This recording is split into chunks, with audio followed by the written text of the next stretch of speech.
The following program has been pre-recorded, so please don't call in at this time.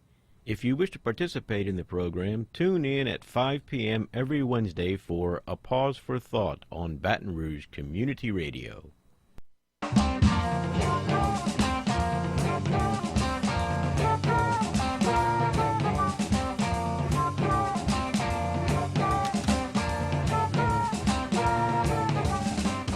Good evening, fellow humans. This is Wayne Parker with A Pause for Thought on Baton Rouge Community Radio, 96.9 FM in Baton Rouge. This, you may recall, is a live call-in show, so at any time during the broadcast, you're welcome to call in and share your thoughts and questions, the only rule being that you do so respectfully and as an opinion. We don't need anybody who knows everything calling in, because that's no fun. Anyway, tonight's topic is, we're going to discuss that aspect of human sexuality that is often referred to as transgender, and I have a guest in the studio who is probably an expert on the subject, and I'll introduce him in a moment, but I want to also welcome my regular co-host, or one of my regular co-hosts, Kendall Losey. Kendall, good to have you here. Good evening.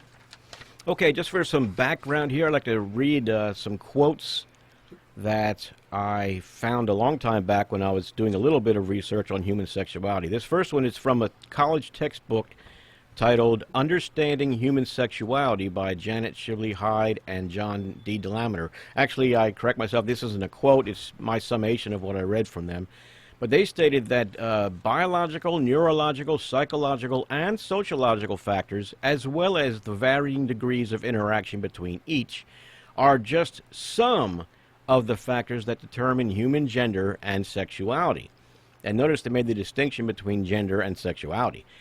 In another book, The Gender of Sexuality, by Virginia Rutter and Pepper Schwartz, they state that, quote, the most widely held conclusion among sex researchers from a variety of disciplines is that homosexuality and heterosexuality are related to numerous causes that are biological, genetic, and contextual, and that they vary from individual to individual. And then they added a statement here that the causes for homosexuality in men are different in general from those for homosexuality in women. So it's just showing that the whole topic is very complex, and it tells me that it's far more complex than anyone can understand, and so it's silly for anyone to make a judgment of others concerning their sexual orientation.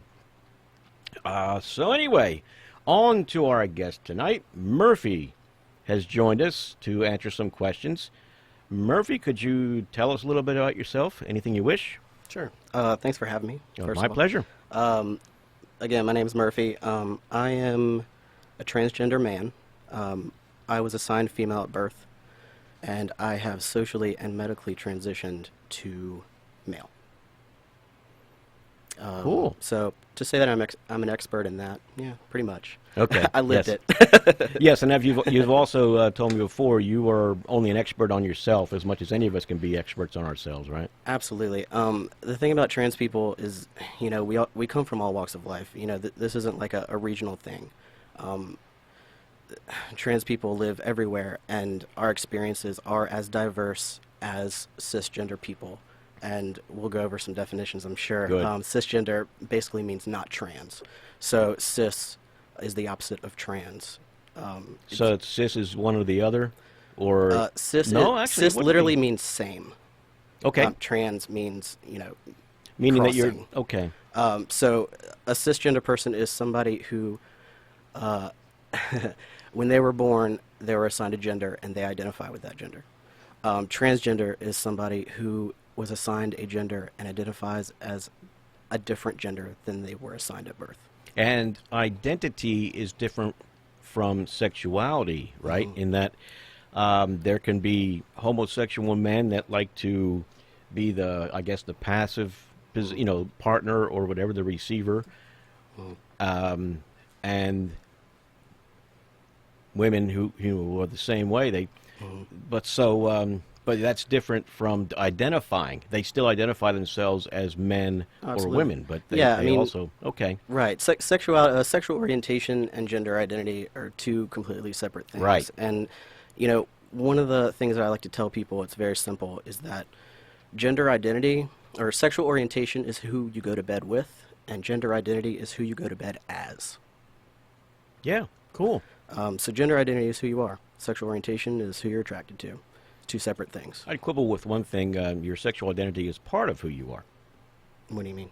Well, we're a It's lot of it's things. one aspect of Yes, it. one Yes. aspect of who you But are, yes. it's very much it relies on outside and who you are attracted to, not just you. If that makes sense. Right. Yes. Yes, it does. Mhm. Okay. So sexual orientation among trans people can be just as diverse as cis people. There's gay trans people, there's straight trans people, there's pansexual trans people, there's bisexual trans people. So It's a broad gamut. Mhm. Yeah, I mean, just a little bit I've learned, reading about it and speaking to people like you, Mhm. I'm just fascinated. The possibilities are unlimited. Mhm. Like I was saying before the show, this college textbook that I mentioned here, they stated that there are 7 different factors that go into human sexuality and sexual identity, and you could have any combination, an infinite combination of variations between those 7. So, we Absolutely. are very complex animals, as we've talked about on the show before. But yes, sexuality is just one aspect of being human that's very complex. Absolutely. I like to say that nature is inherently diverse. There is no black and white. I mean, it's all gray, and a lot of things are a spectrum, and there's no ideal for anything, even biology, even sex. That there's so many diversities besides just typically male and typically female, even in your body. Yeah. Well, So, in fact, I have a bumper sticker on my truck that says nature's perfection is found in its infinite imperfections. mhm, And it's true. That's what makes everything work is mhm, change, and change is caused by anomalies, so to speak, or differences, the uniquenesses of everything. right. It's And, cool. there are gender and sex that may be more common, um, but that doesn't mean that that's the only. Right, right. Yeah. It's yeah. Anytime you have more than 4 people, I guess, or 5, you're going to have a median, Mhm. type, Sure. characteristic in everything. Mhm. When did you realize that your gender is different from what you were born as, or your You were your assigned. your gender than you were assigned? Right, right. Yeah. Thanks, Kendall. Um, I remember when I was very young, very clearly, even as young as maybe like 3 years old, knowing that I was different in my gender. I wouldn't go out and necessarily say I am a boy, because the fact of the matter is that you take what your parents say, and that's pretty much it. But it is confusing for a child because people are telling you one thing, but it just doesn't fit, and you can't really explain it as a child. Sure, and even if you could explain it, chances are your parents wouldn't understand, or Right. at least back then they wouldn't Right, understand. and the odds of you being able to find words for it. Right, that's too. Um, It's yeah. so I would have to say some of my earliest memories were moments of me trying to figure out what gender actually means Hmm. and what it means that people are telling me what I am, and how different I was from the girls around me. Okay, at 3 years old, did you even know what gender was, though? Do you recall? I mean, the definition of gender, I mean, boy and girl, you know. Yeah, that's right. You Um, knew that much anyway, right? But you but didn't like really any know. sort of like deep understanding of like what gender is, I don't think a 3-year-old is capable of that, Yeah. you know. But you do have a sense of identity at that young of an age. Yes. We have a call. Just a second. Good evening. You're on the air with the pause for thought. This is Wayne Parker. May I know who's calling, please? Hi, Wayne. This is Mike. Mike. Hey, how you doing? Pretty good. I just wanted to put in my 2 cents here. Having studied psychology and biology, there are multiple windows of opportunity in psychological development for people. And most of us think we're rational animals and make all these rational decisions, but so much of what we are attracted to or what we associate with in our minds as good or bad are driven by our unconsciously controlled reactions to things. So whether you had good parents or bad parents, how you bonded with them, anything else going on in your life, we think we, fall in love with the people we fall in love with because we know what we're doing. I think a lot of it's unconscious. I think you're correct, Completely agree with that. Mike. In fact, when we discussed, I haven't played that show yet, so I may as well not even mention that. But yeah, no, I think you're right. I think it is, all that stuff is subconscious. We don't know. And I guess, Murph, Mike, are you finished? I guess he's he waiting. may He's have gone. hung up. Okay. Yeah. There's so much that goes into the development of who you are, and not only your personality, but also your biology. I mean, your brain is still developing, well into your life, and there's so many things and so many factors that happens in a person's life.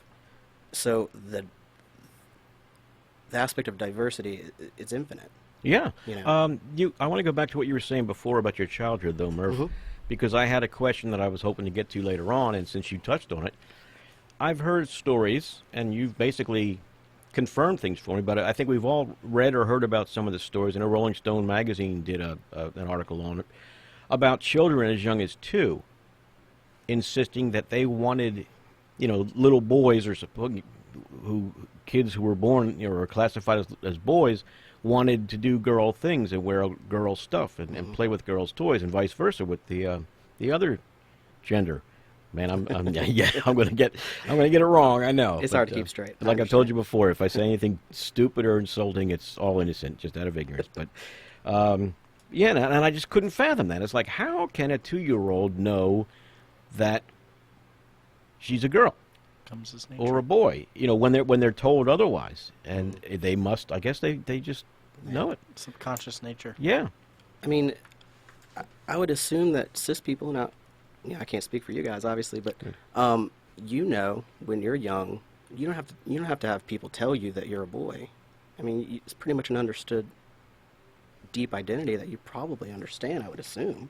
I don't think I thought about it, probably because I didn't have You any didn't have to. conflicts. You didn't Right. have to. No, that's a good point. Absolutely. Yeah. Yeah. Yeah. I didn't think about it. So hmm Yeah. The thing to also understand, you touched on, boys doing girl things and stuff like that.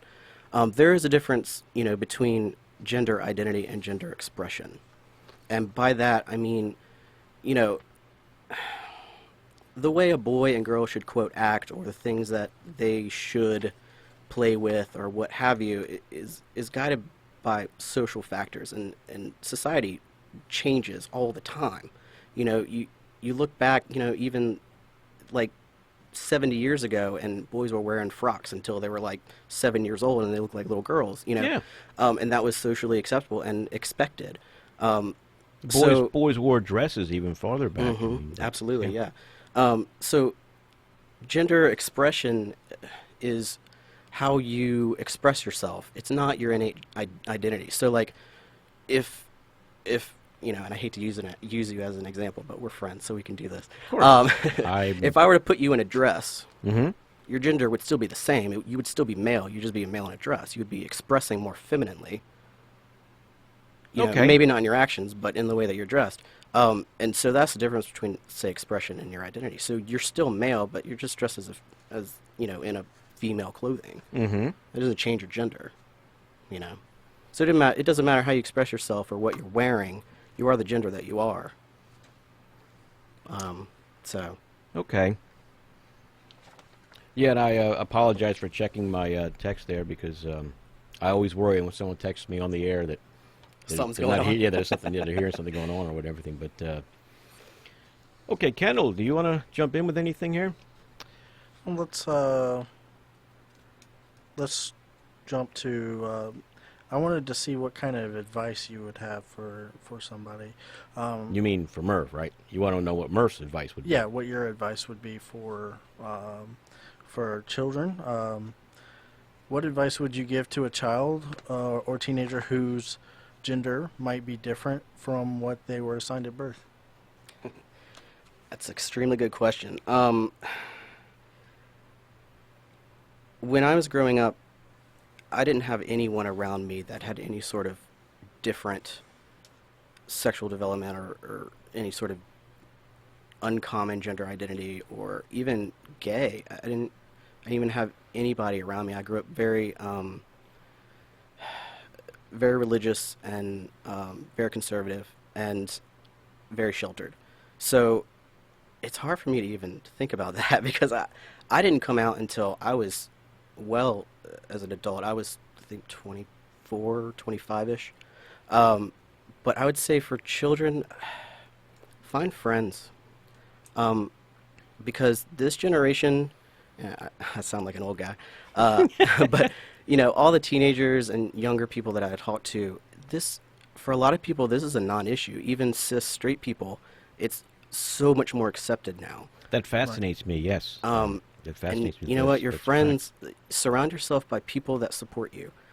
Even if that may not be an adult, and you can certainly find adults. There's gay straight alliances at schools, stuff like that. But even just having one person that knows who you are and who accepts you means it's night and day. So if you don't have anybody, you become very lonely, and suicide rate among trans people is very high, and that's because for multiple factors. But one of them is just being alone. So find friends, and you'll find them. There's a lot of diverse youth now, and just hang out with people. No, I understand, Murph, and let me take a quick pause here, remind our listeners, you're listening to A Pause for Thought. Our topic tonight is transgender, and we have a guest in the studio, Murphy, and you can call in and voice your opinions, views, contribute some facts, or ask some questions of our guest. Call in 343-9927, 343-9927. If you're live streaming on whyr.org, just dial the area code 225-343-9927. Murph, you mentioned you feel very lonely, and I can imagine that because you just know you're different, and as far as you know, you're the only person in the whole world that's that way. Yeah, and not only that, you're scared to tell anybody. Sure. Because you see all these outside factors.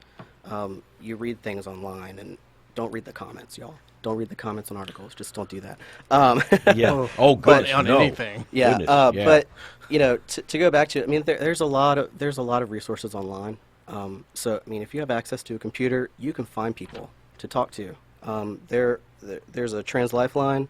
It's a crisis center run by trans people.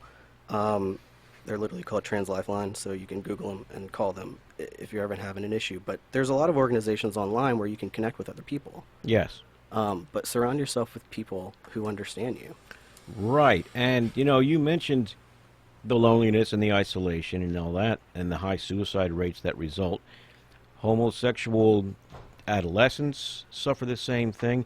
And I have to say, and I don't like to talk about this too much, but I didn't know it, but I was born with a fairly high level of intelligence.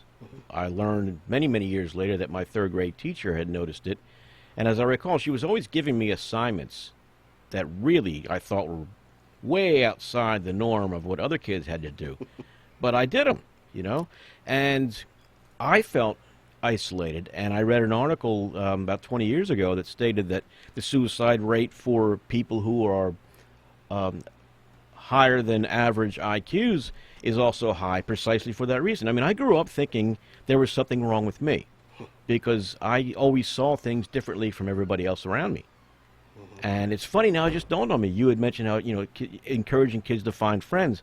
I don't really think I found my place socially in my life anywhere until I found the Unitarian Church of Baton Rouge. And I don't mean to, ring that church's bell, so to speak, but that I told them, I said, I feel like this is an oasis of people I've been looking for all my life. And I'm sure it'd be the same thing. And it's very important for you to be here, people like you, and to talk about this. And hopefully parents can help their children that are experiencing those things. Yeah, when I was first coming to terms and coming out with being trans, it took me a long time to even admit it to myself. But one of the things that really changed my life completely was finding a group of people that were like me. And that group, by the way, I'm going to plug them. It's Louisiana Trans Advocates. Louisiana Trans Advocates. They are a statewide advocacy group. They do support groups for trans people and trans allies. But they also work with legislators and stuff like that. They're pretty awesome. And, their support group meetings, just being around people like me, because I had never had that before, is so affirming. Sure. Okay, there are other people like me. I am not the only one, so I am not crazy. That's important for all of us, yes. Yeah. For every walk of life, Yeah. it's Yeah. important to have. Kendall. 'Cause whenever you had said that, finding people who are like you or who know about you, it's very important, and I can relate to that myself, being gay, living in a all sheltered and conservative family. I didn't think there was anyone around. I mean, I knew there was other gay people, but I didn't know that there was anyone around me who was like that, or so I would, when I found somebody who I could talk to at least, that made the difference, and a major difference. And so I can fully relate with what you were saying about finding someone at least to talk to, because it lifts such weight off of your shoulders. It's good to be able to talk to someone, and I presume what you mean by talking to someone is also talking freely and not without any fear of being judged or anything else. Absolutely. Yeah.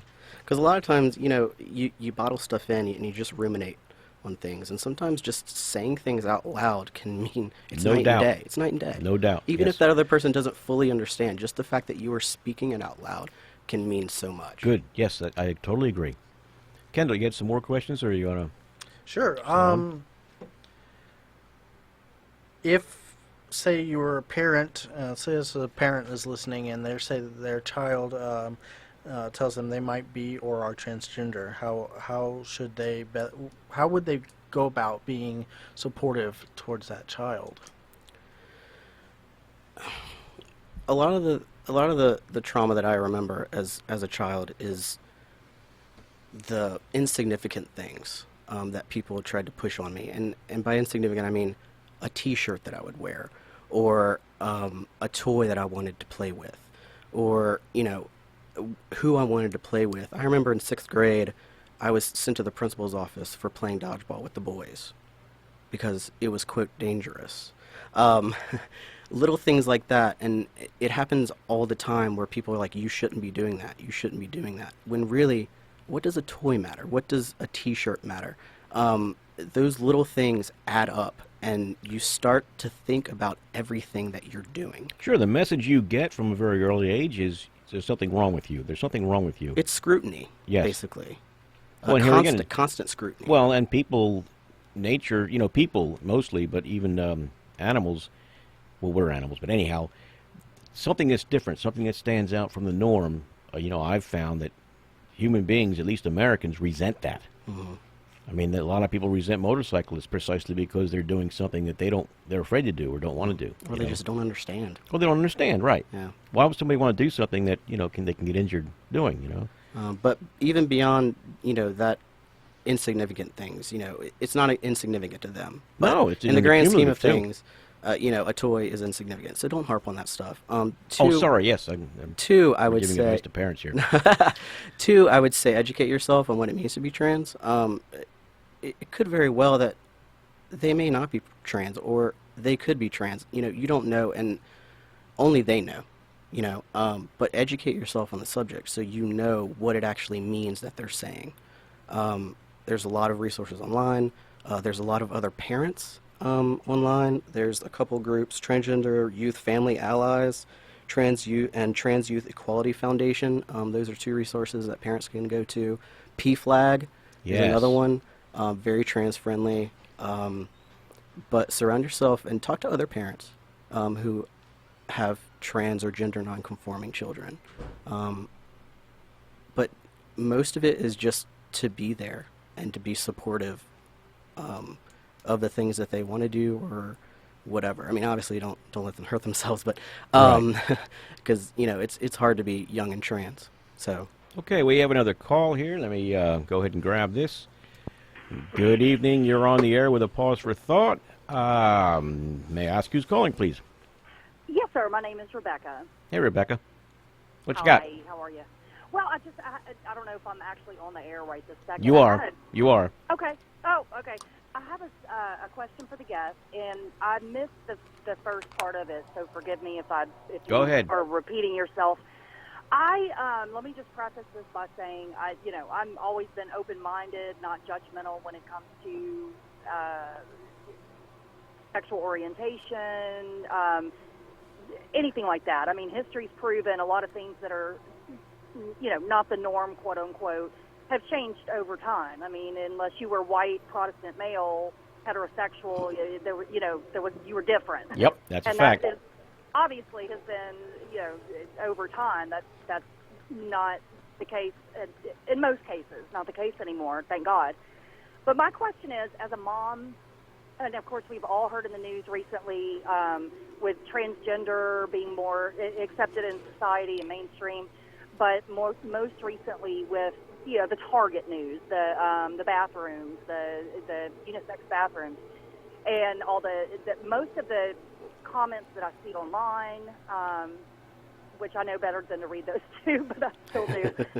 As a parent, some of the points that are being made, in my mind, as the mother of a young daughter, I don't know that they're valid. I don't know that they're not valid, and I don't know that anyone except a transgender parent could possibly weigh in on this. Mm-hmm. But my question is, if you're a transgender person and you have let's say a young daughter or a young son, that you feel like they're possibly threatened when going to a bathroom unsupervised not because of a transgender person being able to choose which bathroom they're comfortable with, but rather a potential predator who's taking advantage of the situation. And I think that's what everybody's saying. My concern is not right now, as my daughter's, let's say 4, 5, or 6, but it's more when he or she is 8 or 9 or 10, and they're not always going to have a parent in there with them. And God forbid there is someone who is going to manipulate the law to their benefit because there's something wrong with them mentally. They're disturbed, not because they're truly. Right. I don't want to cut you off, but I'd like to give Murphy a chance to respond before we have to end the show. But thank you very much. Absolutely. Thank you very much for the show. Or the call. Thank you. Yeah, this is a very hot topic right now. It's all over the news, and I understand the fear that women have of being the victims of violence. The statistics of violence on women is sickening, and it is a real extreme problem. More than likely, everyone knows somebody who everyone knows a woman who has been sexually assaulted. It's like 1 in 5 women, I think, will be sexually abused in their lifetime, and of those that admit it, yes, exactly, or not going to tell about it, and misogyny and all that stuff.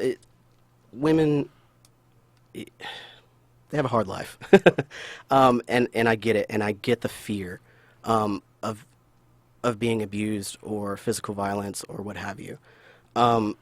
These laws, however, aren't going to help that, and the reason why is because most of the time, if somebody wants to hurt you, they're going to hurt you. The sign on the door isn't going to stop them. And there's no one at the door stopping men from just walking in the door, and it happens.